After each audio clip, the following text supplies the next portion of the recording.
Good morning, my dear student. Today we will continue your class 11th history, chapter 3, Central Islamic Land. My dear, in this chapter we had studied about the introduction section where we discussed that in the whole world, the different continents, everywhere the Muslim community spread. Their dress, their language, their features, no doubt to say that this is different, but they all believe in Quran, Hadith, and Allah, single God Allah.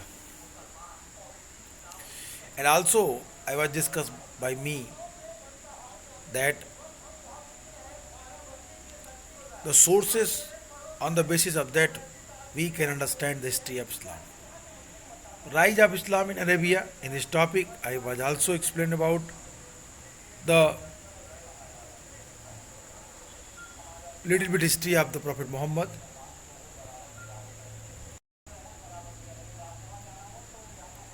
During 612 to 32, the Prophet Muhammad preached the worship of single God Allah and the membership of the single community of the believers Ummah. This was the origin of Islam. Muhammad was an Arab by language and culture and a merchant by profession. 6th century Arab culture was largely confined to the Arabian Peninsula and areas of southern Syria and Mesopotamia.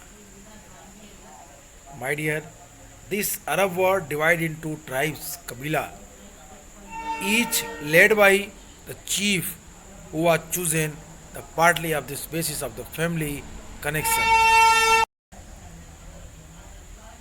The Arabs were divided into tribes, Kabila, each led by chiefs who were chosen partly on the basis of his family connections, but more of his personal courage, wisdom, and generosity.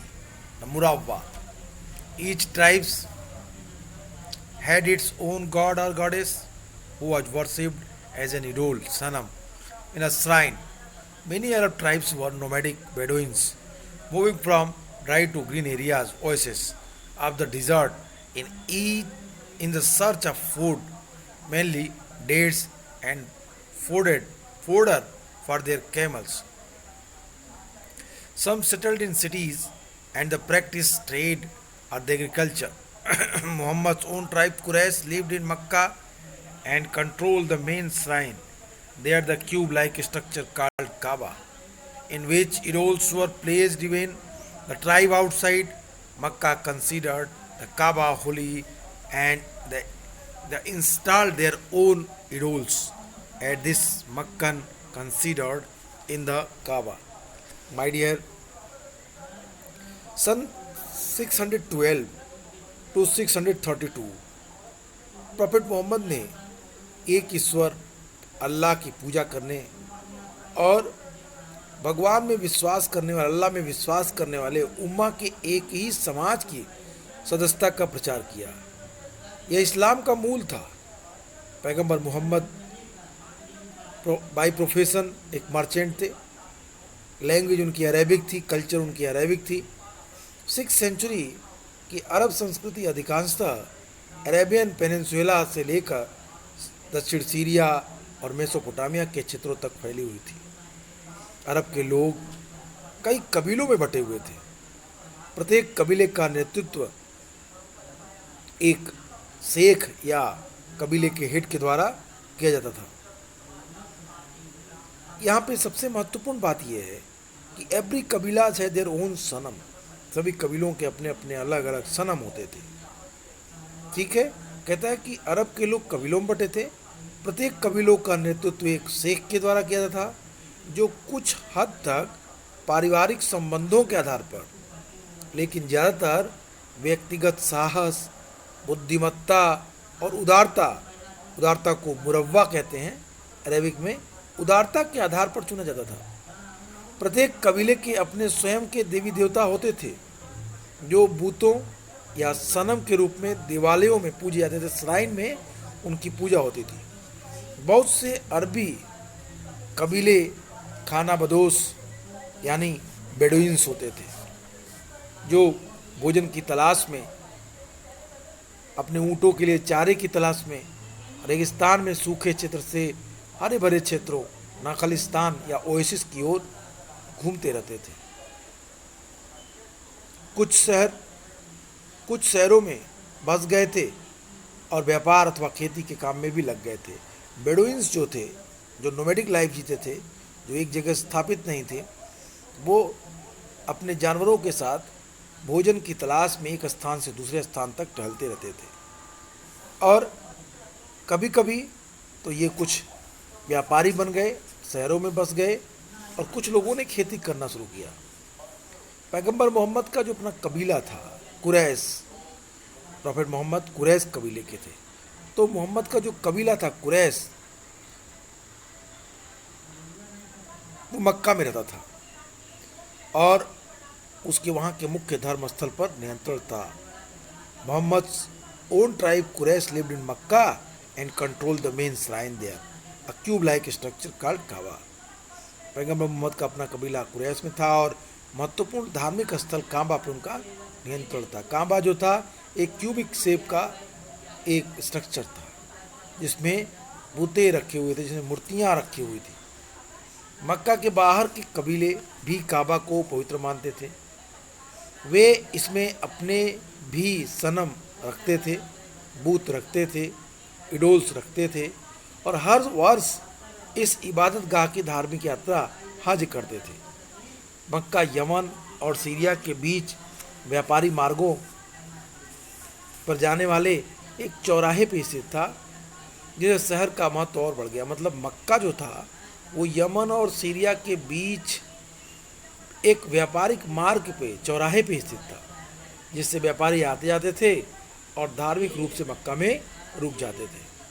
काबा को एक ऐसी पवित्र जगह हरम माना जाता था जहाँ पे पूर्णतः हिंसा वर्जित थी, मारकाट नहीं हो सकती, लोगों को सुरक्षा प्रदान की जाती थी, दर्शनार्थी जो आते थे उनको पूरी तरीके से प्रोटेक्शन मिलता था।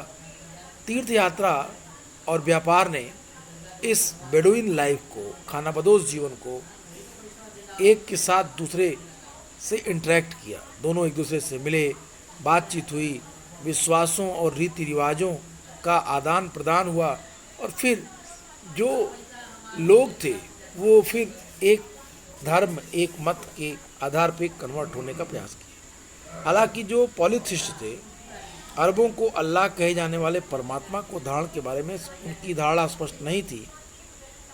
मतलब जो पॉलीथिस्ट थे, जो बहुदेववादी थे, जो विभिन्न भगवानों में विश्वास करते थे, वो अल्लाह का क्या मतलब है, इसके बारे में उनका मत क्लियर नहीं था। ऐसा क्यों था?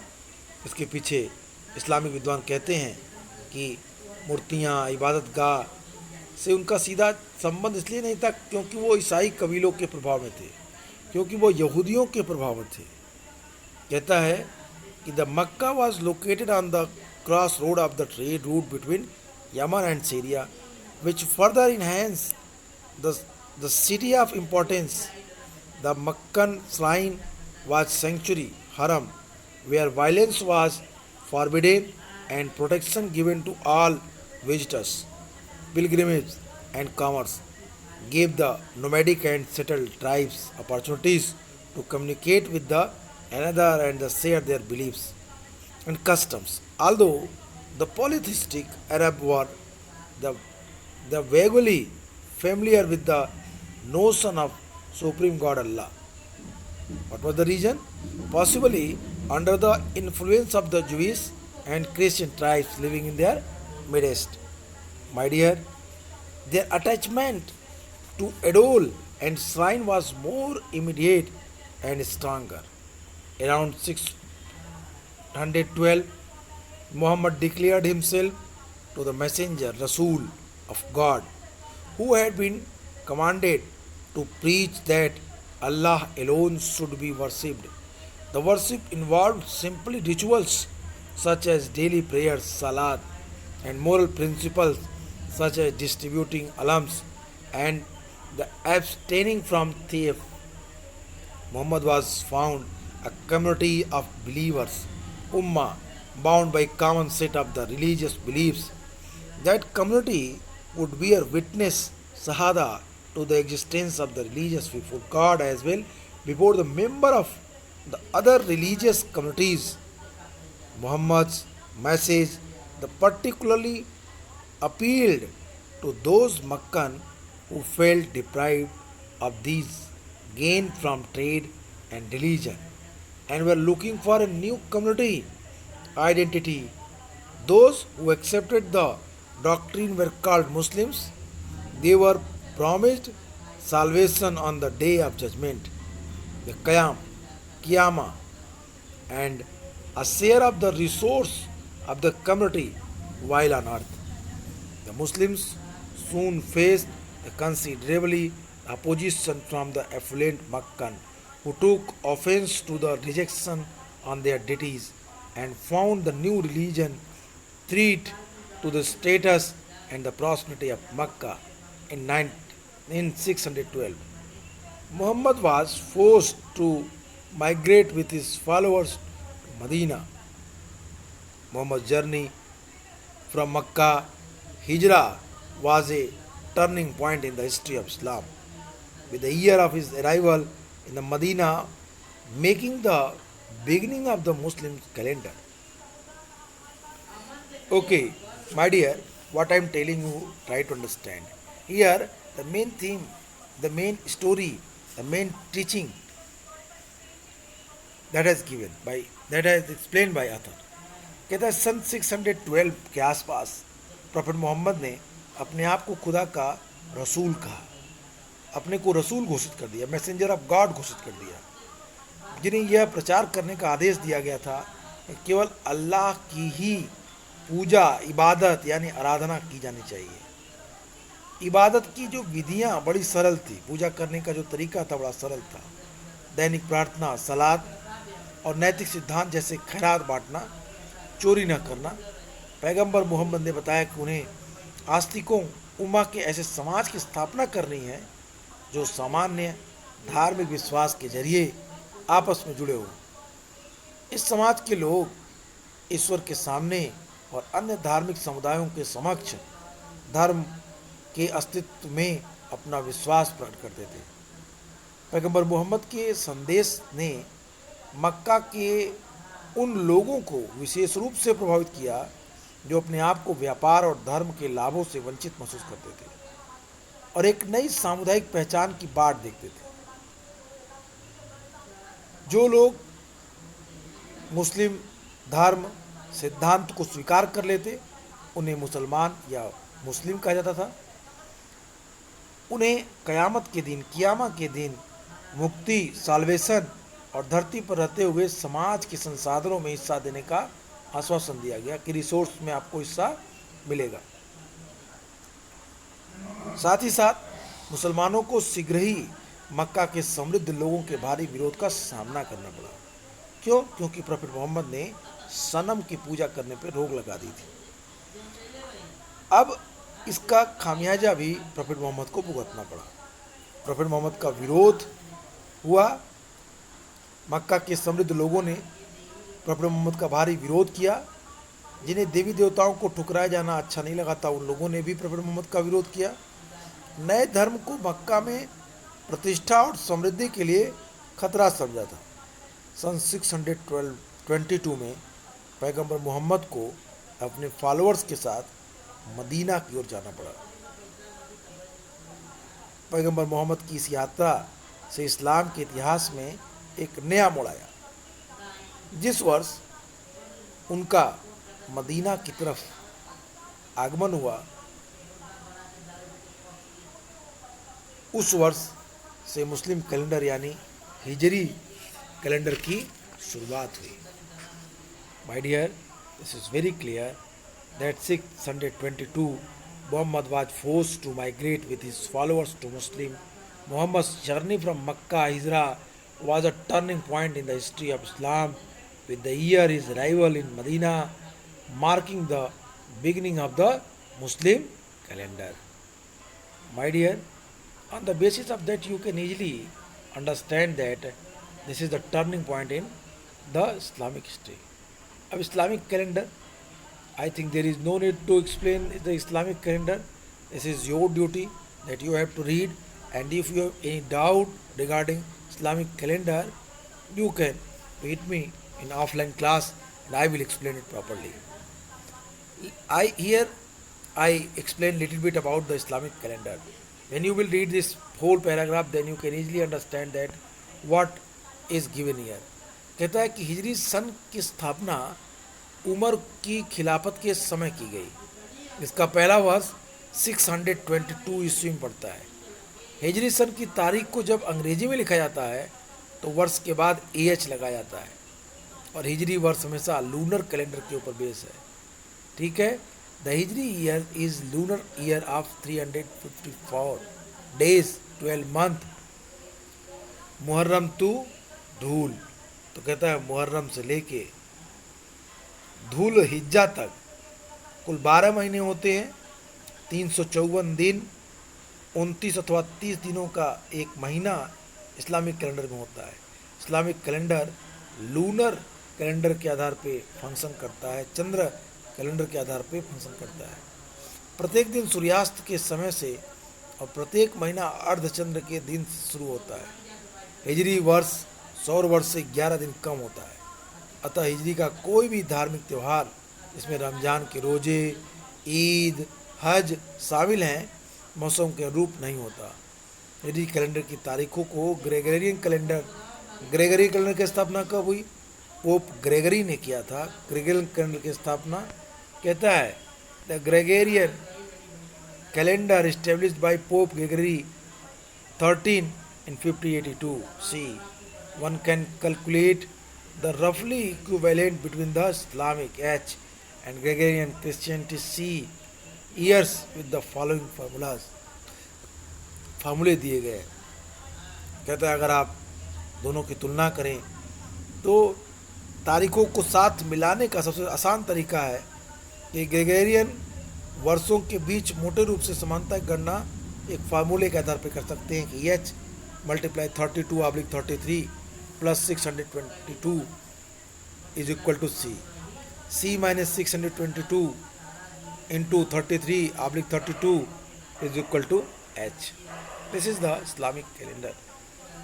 The three main things you have to learn in the Islamic calendar. The Islamic calendar is based on the lunar move, चंद्रमा की गति के आधार पे.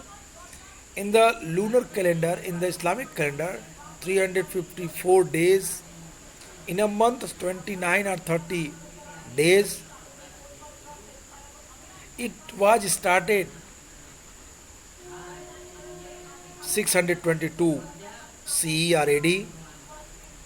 And third point is that the 11 days every year क्या होते हैं? कम हो जाते हैं इस्लामिक कैलेंडर में. 4 पॉइंट्स याद करके आप आसानी से इसको लिख सकते हैं. कहते the survival of the religion rests on the survival of the community of the believers. The community has to be consolidated internally and protected from externally dangers.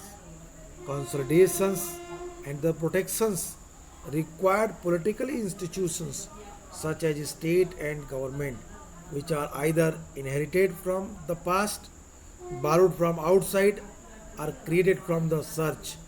In Medina, Muhammad created a political order from all three sources, which gave his followers the protections they needed as well as resolved the city ongoing the civil strips. The Ummah was converted into wider community to include the polytheist. Muhammad consolidated the faith for his followers by adding and refining rituals such as fasting and the ethnic principles. The community survived on the agriculture and trade as well as an alms tax zakat. In addition, the Muslim organized the expedited raids on the Mecca. The Muslim organized the expeditionary raid on Meccan caravans and nearby oases. These raids provoked reaction from the Meccan and caused the breach with the Jews and Medina. After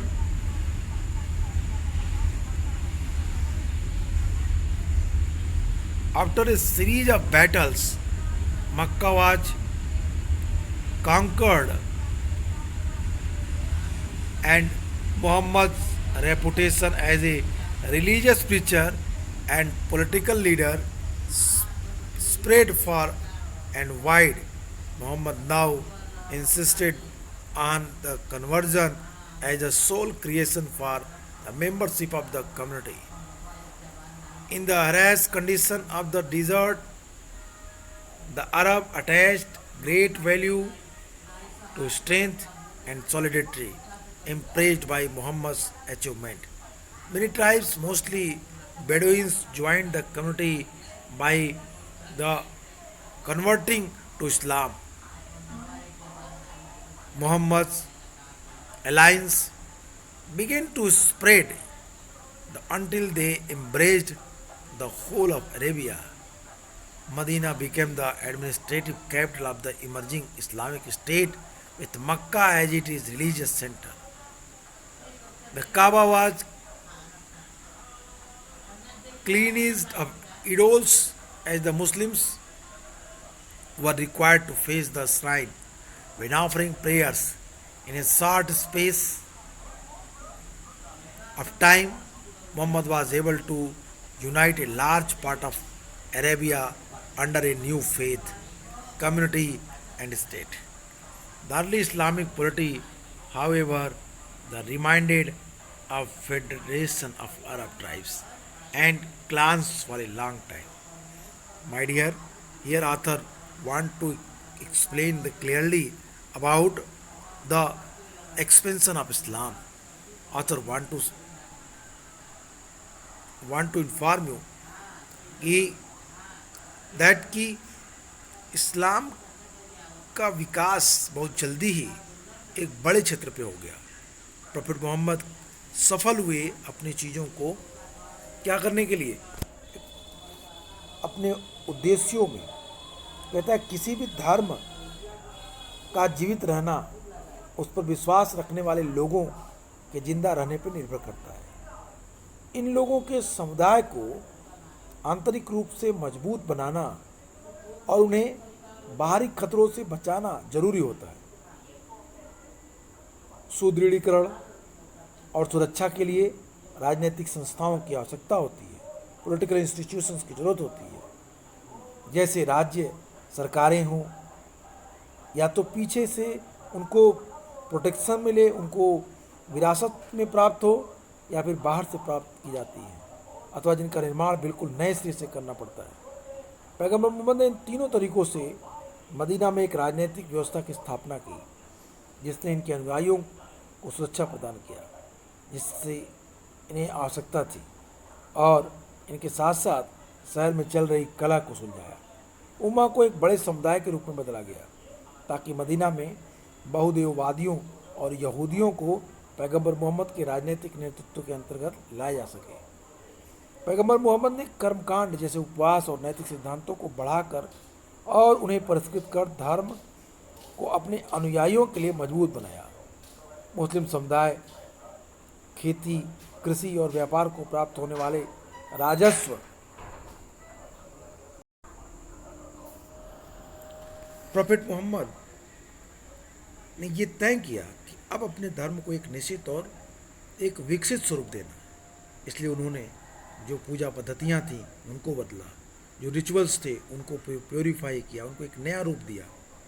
और फिर उन्होंने जो नज़दीक के जो prosperous इलाके थे उस पे उनके ग्रुप के लोगों ने क्या किया, जो मुसलमान मक्का के काफिलों और निकट के नकली स्थानों पर छापे भी मारते थे. इन इन रेड इन छापों धावों से मक्का के लोगों में प्रतिक्रिया हुई और मदीना के यहूदियों के साथ दरार उत्पन्न हुई। मक्का को जीत लिया गया और एक धार्मिक प्रचारक और राजनीतिक नेता के रूप में पैगंबर मोहम्मद की प्रतिष्ठा दूर दूर तक फैल गई। प्रॉफिट मोहम्मद ने अब समुदाय की सदस्यता के लिए धर्मांतरण को एकमात्र कसौटी माना और इस बात पर बल दिया कि बड़े पैमाने पे लोगों को इस्लाम में कन्वर्ट कराया जाए। कन्वर्जन पे बल दिया। रेगिस्तान की कठोर परिस्थितियों में अरबों ने शक्ति और एकता को महत्वपूर्ण माना। पैगंबर मोहम्मद की उपलब्धियों से प्रभावित होकर बहुत से कबीलों, अधिकांशतः बद्दुओं ने अपना धर्म बदलकर इस्लाम को अपना लिया और इस समाज में शामिल हो गए। पैगंबर मोहम्मद द्वारा संरचित गठजोड़ का फैलाव समूचे अरब देश में हो गया। मदीना उभरते हुए इस्लामिक राज्य की प्रशासनिक राजधानी और मक्का उसका धार्मिक केंद्र बन गया। काबा से सभी बुत मूर्तियों को हटा दिया गया क्योंकि मुस्लिमों के लिए जरूरी था कि वे इस स्थल की ओर मुंह करके इबादत करें, पूजा करें। पैगंबर मोहम्मद को थोड़े ही समय में अरब प्रदेश के काफ़ी बड़े भाग को एक नए धर्म, समुदाय और राज्य के अंतर्गत लाने में सफलता मिली। प्रारंभिक इस्लामिक राज्य व्यवस्था काफ़ी लंबे समय तक अरब कबीले और कुलों के राज्य संघ बनी रही। माय डियर, एक तरीके से प्रॉफिट मोहम्मद ने बाय हुक्स बाय क्रोक्स धर्म के प्रचार के साथ साथ अपने को एक पॉलिटिकल संस्था के रूप में भी डेवलप किया और फिर उन्होंने इस्लाम को एक नए स्वरूप दिया। आज के लिए इतना ही, फिर मिलेंगे नेक्स्ट क्लास में। Good bye and take care.